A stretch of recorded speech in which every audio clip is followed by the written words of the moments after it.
નમસ્તે વિદ્યાર્થી મિત્રો. વિષય વાણિજ્યિક પત્રવ્યવહાર અને સેક્રેટરીયલ પ્રેક્ટિસમાં છેલ્લે આપણે 4 યુનિટ એ પૂર્ણ કર્યા છે, જે સંપૂર્ણપણે થિયરીના હતા.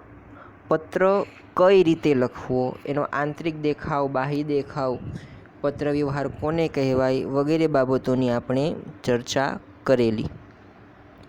હવે એસપીનું હાર્દ એટલે કે એસપી વિષય છે તેનો પાયો, અને જેને ખરેખર એસપી વિષય કહી શકાય, બરાબર, એટલે કે એસપી એન્ડ સીસી, એ તમારે આ યુનિટથી ભણવાનું છે. તેનો અર્થ એમ થયો કે આ યુનિટથી તમારે પત્રો લખવાના આવે છે, બરાબર. તમારે પત્રો લખવાના છે આ યુનિટમાંથી. તો યુનિટ નંબર 5નું ટાઇટલ એવું આપેલું છે કે પૂછપરછના પત્રો અને તેના પ્રત્યુત્તરો, letter of inquiry and their replies. હવે ઇન્ક્વાયરી કરીએ છીએ, બરાબર, પૂછપરછ કરીએ છીએ અને તેનો પ્રત્યુત્તર મળે છે. તો આપણે તમામ પત્રોએ કોમર્શિયલ લેટર એટલે કે વાણિજ્યિક પત્રો લખવાના, અથવા તો બિઝનેસ લેટર એટલે કે ધંધાકીય પત્રો લખવાના. તો જ્યારે કોઈ પણ ધંધો થતો હોય છે, એટલે કે પૈસા કમાવા માટે કે નફો મેળવવા માટે કોઈ પ્રવૃત્તિ થતી હોય, ખરીદી વેચાણ થતું હોય, વ્યાપાર થતો હોય, વાણિજ્યની સેવાઓ મેળવાતી હોય કે ઉદ્યોગમાં કોઈ કાર્ય થતું હોય, તો આ બધા માટે, ધંધો કરવા માટે, ખરીદી વેચાણ કરવા માટે જે પત્ર વ્યવહાર કરવામાં આવે છે તેને વાણિજ્યિક પત્ર વ્યવહાર કહેવાય છે. હવે પત્રમાં આપેલું છે કે પૂછપરછના પત્રો. જ્યારે કોઈ ગ્રાહક એ કોઈ દુકાનદારને અમુક બાબતોના પૂછપરછ માટે પત્ર લખે, એટલે કે તે કોઈ ચીજવસ્તુ કે સેવા ખરીદવા માગે છે અને તેની પૂછપરછ કરવા માટે, તેની માહિતી મેળવવા માટે કંઈ પત્ર લખે, તો તેને પૂછપરછના પત્ર કહેવામાં આવે છે. આ પત્ર મળવાની સાથે દુકાનદાર એ સામેવાળા વ્યક્તિને તેનો જવાબ આપે, બરાબર, એટલે કે પૂછપરછમાં જે વિગતો પૂછેલી છે તેનો જવાબ આપે, તે દર્શાવે, જે કાંઈ વિગતો માંગેલી છે એ દર્શાવે, તો તેને પૂછપરછનો પ્રત્યુત્તર આપ્યો તેમ કહેવાય. આ 2 પ્રકારના પત્રો તમારે અહીંયા લખવાના છે, બરાબર. તો અહીંયા પ્રસ્તાવના તમને આપેલી છે, એની આપણે અત્યારે ચર્ચા કરતા નથી. હવે પૂછપરછના પત્રો અંગેની સમજૂતી. ગ્રાહક કે વેપારી માલસામાન ખરીદવાના ઈરાદે વેચાણકર્તા પાસેથી માલસામાનને લગતી જરૂરી માહિતી અને મળવાપાત્ર મહત્તમ ફાયદા વિશે પૃચ્છા કરતો પત્ર લખે છે. આ પ્રકારની માહિતી મેળવવા માટે લખાતા પત્રોને પૂછપરછના પત્રો તરીકે ઓળખવામાં આવે છે. આ 1 માર્ક્સનો કે 2 માર્ક્સનો પત્ર તમને ઘણીવાર પૂછાય છે, પણ તમે 6 માસિકની એક્ઝામ આપશો ત્યારે કદાચ આવું બને. પણ જનરલી એવી સિસ્ટમ છે કે 5 માર્ક્સમાં જ પત્ર પૂછવો, અથવા તો 4 માર્ક્સમાં. 3 માર્ક્સમાં, 2 માર્ક્સમાં એ પત્ર પૂછાતો નથી, બરાબર ને. 1 માર્ક્સમાં તમને કોઈ એક ભાગ પૂછે છે પત્રનો, સંપૂર્ણ પત્ર પૂછતા નથી. એટલા માટે એની કોઈ ટેન્શન લેવાની જરૂરિયાત નથી. પણ 1 માર્ક્સનો એવો પ્રશ્ન મૂકે છે કે પૂછપરછના પત્રો એટલે શું, અથવા તો પૂછપરછના પત્રો કોને કહેવાય. તો જુઓ, ગ્રાહક કે વેપારી એ માલ ખરીદવું હોય તો તેણે જે વ્યક્તિ માલ વેચનાર છે ને તેની પાસેથી જરૂરી માહિતી મંગાવશે, બરાબર, કે આ વસ્તુ અમે ખરીદવા ઈચ્છીએ છીએ. હવે સ્વાભાવિક જ તમે માનો કે ક્રોમામાં કે રિલાયન્સ મોલમાં કે કોઈ શોરૂમમાં ટીવી, વોશિંગ મશીન કે ફ્રીજ ખરીદવા માટે જાઓ છો, તો તમે સંપૂર્ણ માહિતી મેળવો છો કે આના ફીચર્સ શું છે, પછી એની પ્રાઇસ, પછી EMIની પોલિસીસ કઈ કઈ છે, પછી કેશબેક કેટલું મળે છે, આ બધી વિગતો તમે પૂછો. એની પ્રાઇસ શું છે, ડિસ્કાઉન્ટ શું છે, બધી વિગત તમે નોંધો છો. રેફ્રિજરેટર હોય તો કેટલા લીટરનું છે, સિંગલ ડોર, ડબલ ડોર, પછી 3 સ્ટાર, 4 સ્ટાર, 5 સ્ટાર છે, પછી EMIનું શું છે, એની પોલિસીઓ શું છે, પછી કોસ્ટ EMI છે કે ફ્રીમાં છે, પછી ડિલિવરીની સુવિધા કેવી, ફ્રી ડિલિવરી છે કે ચાર્જેબલ, ત્યારબાદ કેશબેક કઈ રીતે મળે છે, ICICI, HDFC કે SBIના ક્રેડિટ ડેબિટ કાર્ડથી તમે પરચેસ કરો તો તમને અમુક કેશબેક મળે. આ બધી વિગતો તમે પૂછો છો, બરાબર ને? ત્યારબાદ તમે ખરીદી કરો છો. હવે આ વિગત તમે પત્ર દ્વારા પૂછો એ તમારે અહીંયા લખવાનું છે. આ બધી વિગતો તમારે પત્ર દ્વારા પૂછવાની છે, બરાબર, દુકાનદારને. તો આ પ્રકારના પત્રોને પૂછપરછના પત્રો કહેવામાં આવે છે. ગ્રાહક અથવા વેપારી દ્વારા પૂછપરછ કરવા માટે લખાતા પત્રો એ વ્યાપાર જગતમાં ખૂબ જ બહોળા પ્રમાણમાં લખાતા પત્રો છે, બરાબર. બહોળા પ્રમાણમાં આ રીતે પત્રો લખવામાં આવતા હોય છે. સામાન્ય રીતે ગ્રાહક પૂછપરછના પત્રો એકથી વધુ વેપારીને વિવિધ પ્રકારની માહિતી મેળવવા માટે લખે છે.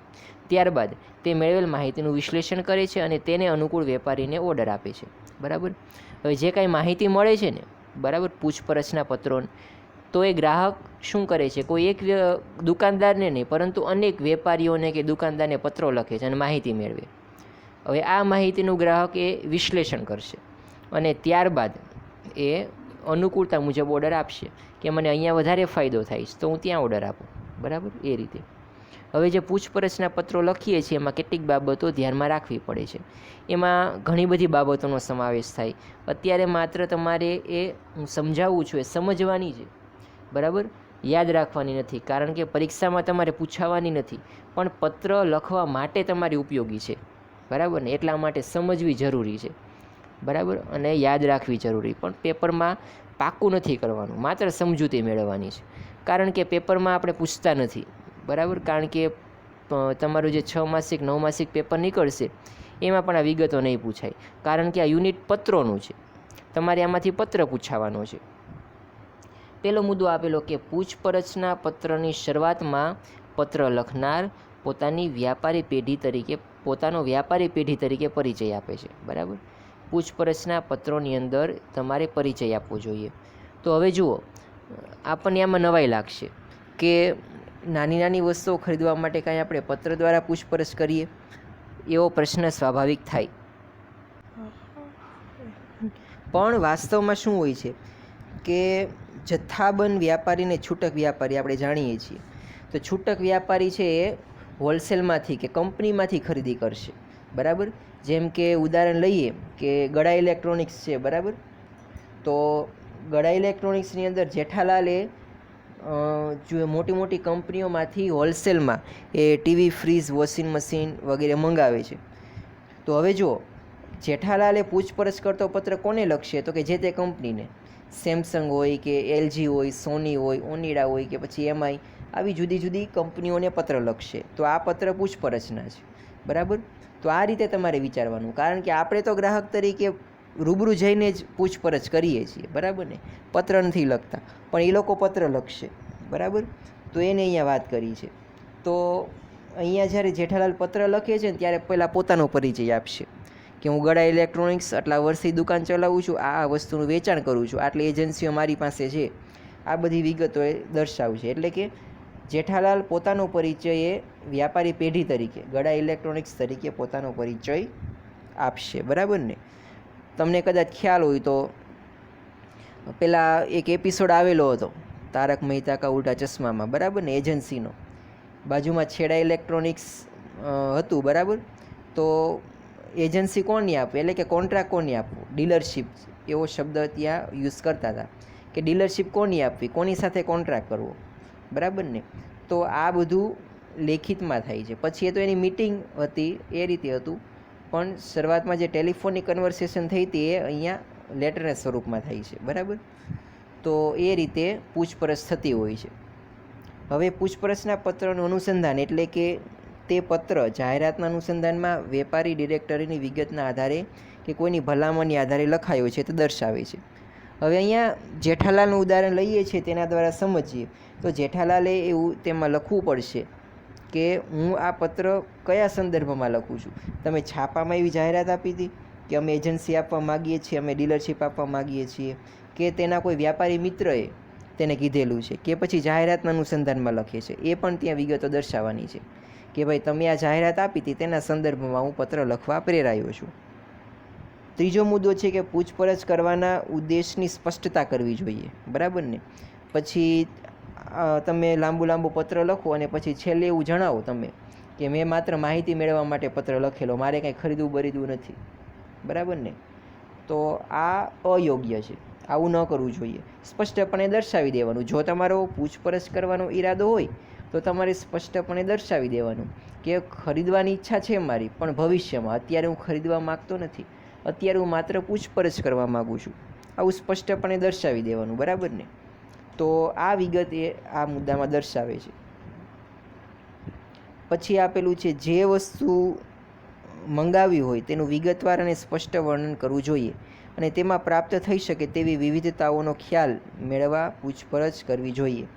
હવે જે વસ્તુ જોઈએ ને તેનું સ્પષ્ટપણે દર્શાવવું જોઈએ કે ભાઈ મારે વોશિંગ મશીનની વાત કરીએ તો મારે ફૂલ્લી વોશિંગ મશીન અથવા તો સેમી વોશિંગ મશીન, પછી આટલા કિલોનું, 6.2 કિલોનું, 7 કિલોનું, 8 કિલોનું, પછી આ સિસ્ટમનું, બરાબર, મારે વોશિંગ મશીન જોઈએ છે. તો એ સંપૂર્ણ વિગત સ્પષ્ટ દર્શાવી, આમનામ નહીં કે મારે આટલા વોશિંગ મશીન મારે જોઈએ છે એવું નહીં, પણ કયા વોશિંગ મશીન, એમાં પાછા કયા, ઘણી બધી વેરાયટી આવે, એમાં વિવિધતા કઈ છે, આ બધી પૂછપરછ તમારે કરવાની. હવે તમારે સેમી વોશિંગ મશીન ખરીદવાની ઈચ્છા જ ન હોય, તમારે ફૂલ્લી જ વેચવા છે, તમે કંપનીમાં માનો કે સેમસંગમાં ઓર્ડર લખાવો છો, પણ ત્યાં તમારે સ્પષ્ટપણે દર્શાવવું કે હું ફૂલ્લી વોશિંગ મશીન માટે જ પૂછપરછ કરું છું, સેમી માટે નહીં, બરાબર? તો આ વિગતો એ તમારે સ્પષ્ટપણે તેમાં દર્શાવવી જોઈએ. 5મો મુદ્દો આપેલો છે કે પ્રાઇસ લિસ્ટ એટલે કે ભાવપત્રક, કેટલોગ એટલે કે સૂચિપત્રક, ભાવતાલ અને અન્ય શરતો દર્શાવતું પત્રક એટલે કે કોટેશન એ મોકલવા માટે વિનંતી કરવી જોઈએ કે ભાવપત્રક મોકલી દો, કોટેશન મોકલી દો, બરાબર, કેટલોગ, આ બધી વિગત એટલે કે જુદી જુદી મોડેલના જુદી જુદી કિંમત દર્શાવતું એક લિસ્ટ એ તમે મને મોકલી દો, આવું પણ તમારે તેમાં દર્શાવવાનું છે, એની વિનંતી કરવાની છે. પૂછપરછના પત્રોમાં માલસામાના ભાવ અંગે અને અન્ય ખર્ચ અંગે પૂછપરછ કરવી જોઈએ, બરાબર ને? પછી તમારે પત્ર પૂછપરછ માટેનો લખો, ત્યાં તમારે એવું નથી પૂછવાનું કે તમે કેટલા વર્ષથી કંપની ધરાવો છો અને કેનું વેચાણ કરો છો અને તમારો નફો કેટલો, તમારે એવી કાંઈ એડવાન્સમાં વિગતો નથી પૂછવાની. તમારે ખરીદી વેચાણને લગતી એટલે કે જે વસ્તુ તમે ખરીદી વેચવા માગો, ખરીદ કરવા માગો છો તેના ભાવને લગતી વગેરે વિગતો દર્શાવવાની છે, બરાબર? તેની પૂછપરછ કરવાની, તેના ખર્ચ અંગેની વગેરે. પછી એવી પણ સ્પષ્ટતા કરવી કે માનો કે પરિવહનમાં કોઈ એવો પ્રસંગ બને કે અકસ્માત થાય, એવો બનાવ કે ઘટના બને તો તેનો ખર્ચ કોણ ભોગવશે, આ બધી સ્પષ્ટતા કરવી જોઈએ, બરાબર ને? પછી એ જ રીતે ડિલિવરી કોસ્ટ, બરાબર ને, કે વાહન વ્યવહારનો ખર્ચ છે, ડિલિવરીનો ખર્ચ એ કોણ ચૂકવશે, એ પણ તમારે અહીંયા સ્પષ્ટતા એની કરવી જોઈએ. પછી 7મો મુદ્દો કે ન્યૂનતમ ભાવ અને મહત્તમ વળતર મેળવવાના આશયથી ઓર્ડરના અપેક્ષિત જથ્થા અંગે જણાવી શકાય. એટલે એવું જણાવાય કે તમે વધારે ડિસ્કાઉન્ટ આપશો તો હું વધારે મોટો ઓર્ડર આપીશ, બરાબર, એવું પણ તમે અહીંયા જણાવી શકો છો, એમાં કોઈ પ્રશ્ન નથી. ત્યારબાદ માલસામાનની ખરીદી માટે નાણાંની ચૂકવણીની રીત પણ દર્શાવી કે તમે ચેક દ્વારા ચૂકવવાના છો, નાણાં દ્વારા, ક્રેડિટ, ડેબિટ, એટીએમ કાર્ડ દ્વારા કઈ રીતે તમે પે કરવાના છો એ પણ દર્શાવવું જોઈએ. અત્યારે તો internet banking, mobile pay, Google pay, phone pay, ઘણી બધી એવી એપ્સ આવે છે. પછી એસબીઆઈની પણ એસબીઆઈ પે નામની પણ એપ આવે છે કે જેના દ્વારા તમે ચૂકવણી કરી શકો છો. કઈ રીતે ચૂકવણી કરવાના છો એ વિગત પણ અહીંયા દર્શાવવી જોઈએ. વ્યાપારમાં સમયસર માલ સામાન મળવો જરૂરી છે, બરાબર ને? એટલે કે એની સમય મર્યાદા પણ દર્શાવવાની કે તમે અમને આ તારીખ પહેલાં માલ મોકલી દેજો, બરાબર ને? વહેલા કે મોડો નહીં, આ જ તારીખે, કારણ કે તેમાં તેનું મહત્ત્વ વધારે હોય છે, માલ સામાન ક્યારે મોકલાવો તેનું. એટલે એ બાબત પણ એ અહીંયા તમારે દર્શાવવાની છે. ચોક્કસ પ્રકારનો માલ સામાન ચોક્કસ પ્રકારના પેકિંગમાં ઉપલબ્ધ થાય તેવી ઈચ્છા કે અપેક્ષા હોય તો ખરીદનારે તે અંગે માહિતી મેળવવી જોઈએ. તમારે એવું પણ જણાવવાનું છે કે અમુક ચોક્કસ પ્રકારના પેકિંગમાં, ટીવી, ફ્રીજ, વોશિંગ મશીનમાં તો આ શક્ય નથી, પણ જ્યારે તમે કોઈ એવી વસ્તુ કે સેવા ખરીદવા માગતા હોય કે જે અનેક પેકિંગમાં ઉપલબ્ધ હોય, 500માં, કિલોગ્રામમાં, 250 ગ્રામમાં, 100 ગ્રામમાં, તો એ પણ તમારે દર્શાવવાનું કે અમે ખરીદવા માગીએ છીએ પણ આ પેકિંગમાં. જેમ કે ચા છે, બરાબર, તો ચાનું 250 ગ્રામનું પેકિંગ મળે છે, 500 ગ્રામનું, કિલોગ્રામનું, 5 કિલોનું, 10 કિલોનું, બરાબર ને? હજી ના કરતાં આગળ જાઓ તો દુકાનદારે 50 કિલોની ગુણ પણ લાવે છે, બરાબર, ચાની ભૂકીમાં.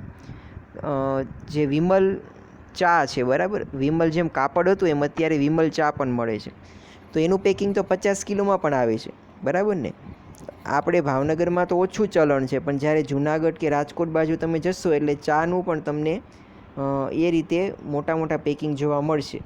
એ જે હોલસેલ વેપારીઓ હોય છે એ વેચાણ કરતા હોય છે. જથ્થાબંધ વેપારીઓ, જે છૂટક વેપારીઓ છે, તે આ રીતે ખરીદતા હોય છે અને છૂટક તેનું એ વેચાણ કરતા હોય છે. તો આવું પણ તમારે દર્શાવવું કે કેટલા કિલોના પેકિંગમાં જોઈએ છે, બરાબર ને. એ વિગત પણ તમારે ત્યાં દર્શાવવી જોઈએ.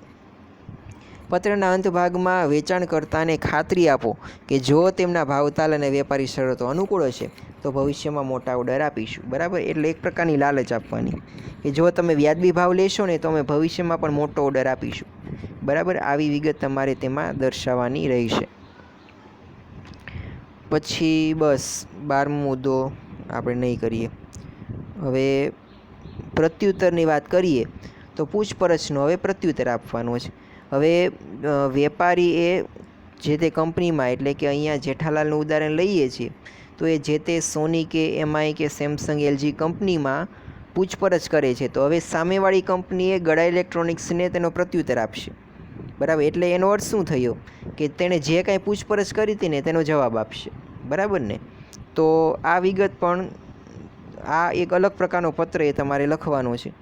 જથ્થાબંધ માલ સામાન ખરીદવાની અપેક્ષાએ ગ્રાહક એક કરતાં વધુ ગ્રાહકો કે વેચાણકર્તાને પત્રો લખે છે. આ પત્રના જવાબ રૂપે લખાયેલા પત્રોને પૂછપરછના પ્રત્યુત્તરો કહેવાય છે, બરાબર. આ પણ તમારે 1 માર્ક્સમાં યાદ રાખવાનું છે કે વેચાણકર્તાએ ને જે પત્ર મળેલા છે ગ્રાહકો તરફથી કે વેપારીઓ તરફથી, તેનો પ્રત્યુત્તર આપે અને એ માટે પ્રત્યુત્તર આપવા માટે જે પત્ર લખે ને તેને પૂછપરછના પત્રો કહેવામાં આવે છે.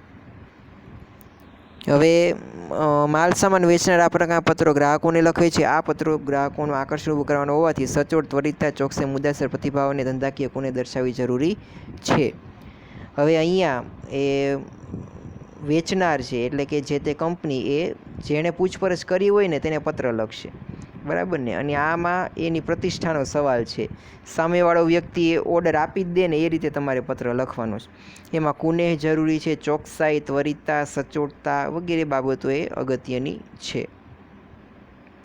હવે આપણે ડાયરેક્ટ તેમાં ધ્યાનમાં રાખવાની બાબતો પર આવીએ તો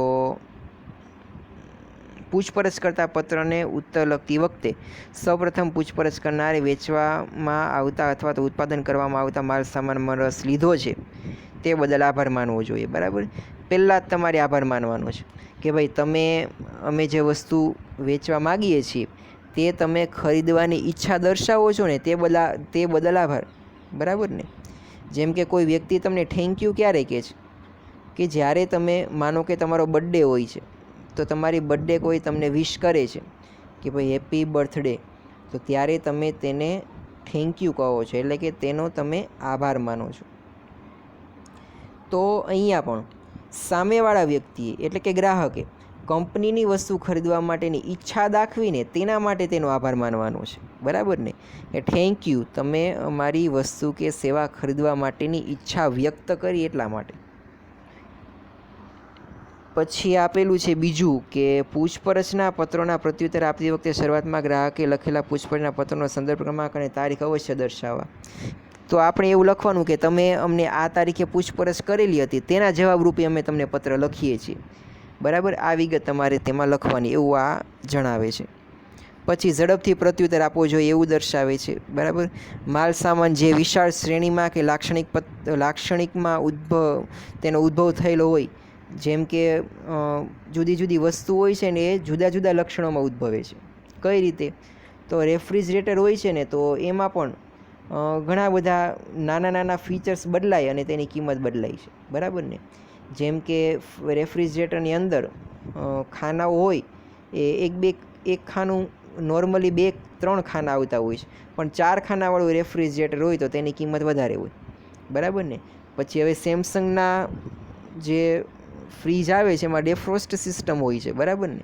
પણ ઘણા એરના ને એવા આવે છે તેમાં ડેફ્રોસ્ટની સિસ્ટમ હોતી નથી, તો એ પ્રમાણે પણ એની પ્રાઇસ એ વધઘટ થતી હોય છે. તો કેવા લક્ષણોની પ્રાઇસ કેટલી છે આ તમામ વિગતો તમારે વિગતવાર દર્શાવવાની રહેશે, બરાબર. તો આ એક બાબતની અહીંયા ધ્યાન રાખવી જોઈએ એવું જણાવેલું છે. માલ સામાન કયા માર્ગે મોકલાવો, કોના ખર્ચે, બધી વિગતોની તમારે અહીંયા સ્પષ્ટતા કરવાની. નાણાંની ચૂકવણીની પણ, કે કઈ રીતે તમે નાણાં ચૂકવશો, બરાબર, એ અહીંયા દર્શાવવાનું છે. ત્યારબાદ ડિલિવરી ચાર્જીસને બધી અહીંયા આપણે સ્પષ્ટતા કરવાની છે. વેચનારના પક્ષે ગ્રાહકોને અનુકૂળ પેકિંગની વ્યવસ્થા પણ શક્ય છે, બરાબર ને. જે કાંઈ પેકિંગ હોય એ પણ તમારે જણાવવાનું છે. હવે બસ આટલી જ વિગતો આપણે અહીંયા અત્યારે નોંધીએ છીએ. પછી વળતરની વાત કરી છે કે ડિસ્કાઉન્ટ કે હોય ને તો એને તમારે સ્પષ્ટ દર્શાવવાનું. તમે એમ કહેશો કે અમે તમને વ્યાજબી ડિસ્કાઉન્ટ આપીશું, બરાબર ને. આપણા કોઈ સંબંધી હોય તો કહે ને ચાલો ને વ્યાજબી લઈ લઈશ, બરાબર, આવો શબ્દ વાપરે છે. તો આપણે એમ કહીએ નહીં, સ્પષ્ટતા કરો. વ્યાજબી એટલે તમે કેટલું ઓછું લેશો એ જ અહીંયા લાગુ પડે છે. ટકાવારીમાં દર્શાવવાનું કે અમે 5% વળતર આપીશું, 10% વળતર આપીશું, એ રીતે સ્પષ્ટ દર્શાવવાનું, બરાબર ને. ઊંધા કાન નહીં પકડાવાના. આપણે ગુજરાતીમાં કહીએ ને, ઘણા લોકો બોલતા હોય કે ઊંધા કાન પકડાવે, એટલે કે એનો જ ફાયદો હોય સામેવાળા વ્યક્તિનો. સોની છે, પછી વાણિયા, આમાં આપણે બહુ એવું સાંભળીએ છીએ કે સોનીને વાણિયાની લોકો હોય ને એ આ રીતે બહુ બીજાને કાન પકડાવે, બરાબર ને. એટલે કે એનો સ્વાર્થ હોય, કહેવાનો મતલબ એટલો છે, એનો સ્વાર્થ હોય, પણ આપણને એની ચાલમાં ફસાવી દે છે અને એવી રીતે એનું વર્તન કરશે કે એવું બોલશે કે આપણે ભોળવાઈ જશું, બરાબર ને. ડિસ્કાઉન્ટમાં ખાસ એવું થતું હોય છે. 999 રૂપિયા કહે છે એટલે આપણા મનમાં એવી એક છાપ છે, પરંતુ એ 1000 રૂપિયા પૂરા થયા. આ તો આપણે સમજીએ છીએ, ભણેલા ગણેલા છીએ, એટલે કોઈ પ્રોબ્લેમ નથી. ઘણા લોકોને 1000 રૂપિયા કહો ને તો એને મોંઘું લાગે, પણ 999 કે 990 કહેશો ને તો એને સસ્તું લાગશે, બરાબર ને. તો આવી એક પ્રકારની માનસિકતા છે. તો આવું અહીંયા પત્રમાં ન કરવું જોઈએ, એવું દર્શાવે છે. ડિસ્કાઉન્ટ હોય તો સ્પષ્ટ દર્શાવી દેવાનું કે અમે 500 રૂપિયા ડિસ્કાઉન્ટ આપીશું, અથવા તો સ્પષ્ટ દર્શાવી દેવાનું કે 10% કે 5% ડિસ્કાઉન્ટ આપીશું, બરાબર ને. એવી રીતે આપણે ફેરવીને કોઈ એવી ચર્ચા અહીંયા કરવાની નથી. એ એક બાબત લખી છે. હવે તમે ખાસ ધ્યાન આપજો, અત્યાર સુધી આપણે જે થિયરી કરીને એ માત્ર સમજૂતી માટે હતી. તમારે 2 જ પ્રશ્નો યાદ રાખવાના કે પૂછપરછના પત્રો એટલે શું અને પૂછપરછના પ્રત્યુત્તરના પત્રો એટલે શું. આ 2 જ પ્રશ્નો 1-2 માર્ક્સના યાદ રાખવાના છે. હવે આવે છે તમારા એસપીનો મુખ્ય ભાગ, બરાબર ને. એટલે કે એસપીસીસી વિષય ભણો છો એ હવે શરૂ થાય છે.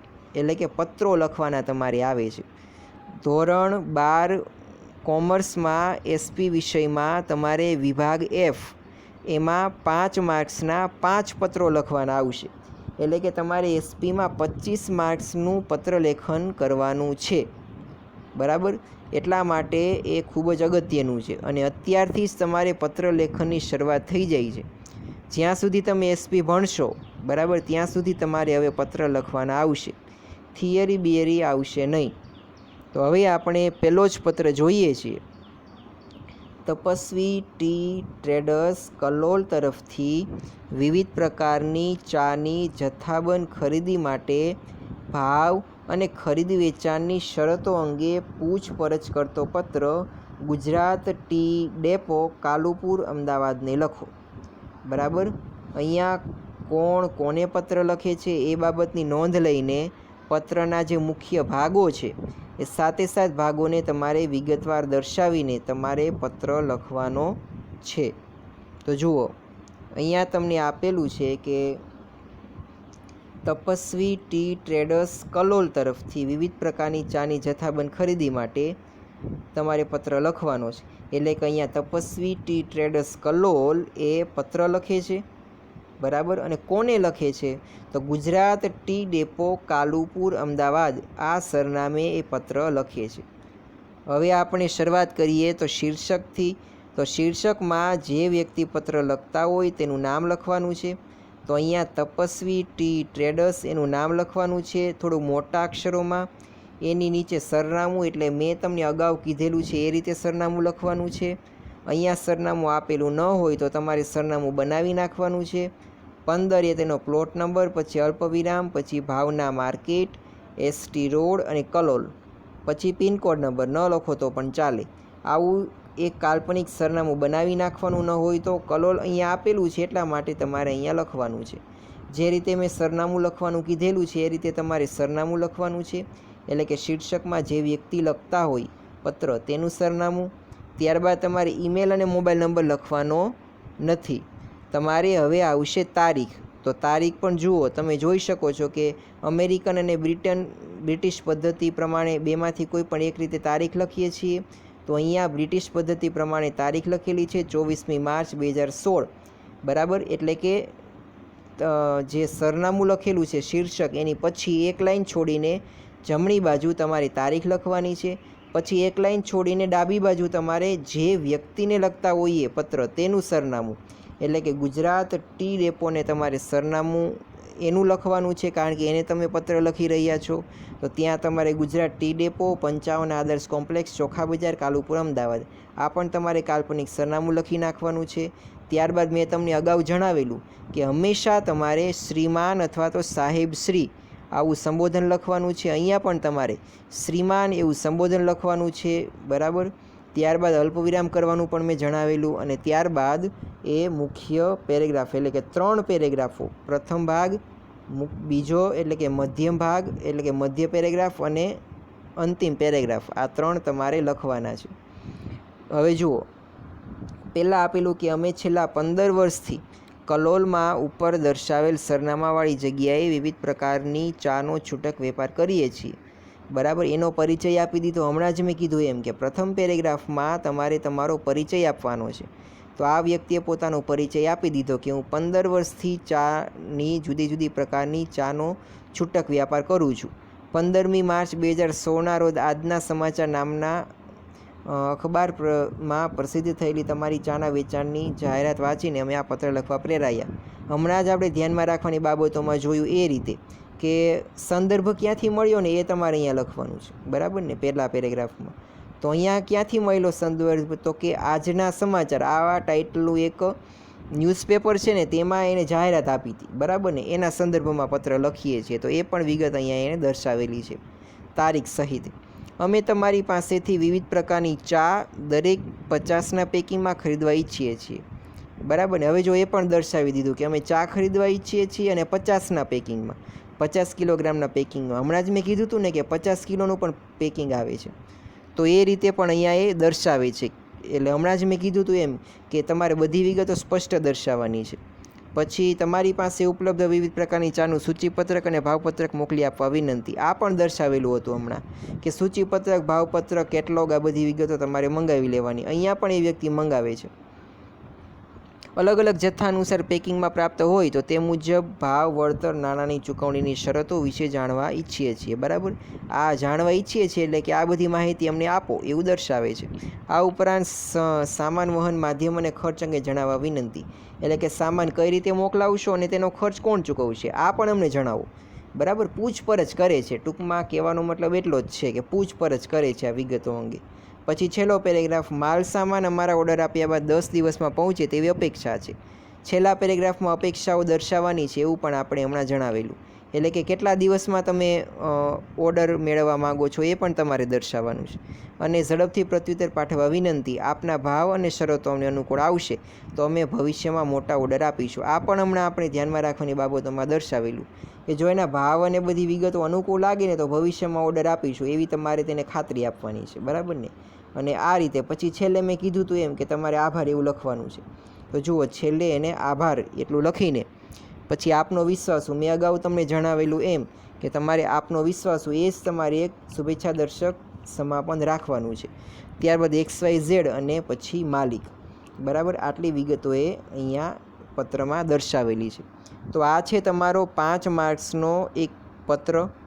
બરાબર, ફરી એકવાર પહેલાં શીર્ષક લખવાનું, તારીખ, પછી આંતરિક સરનામું, સંબોધન, મુખ્ય પેરેગ્રાફ, પછી શુભેચ્છા દર્શક સમાપન અને સહી.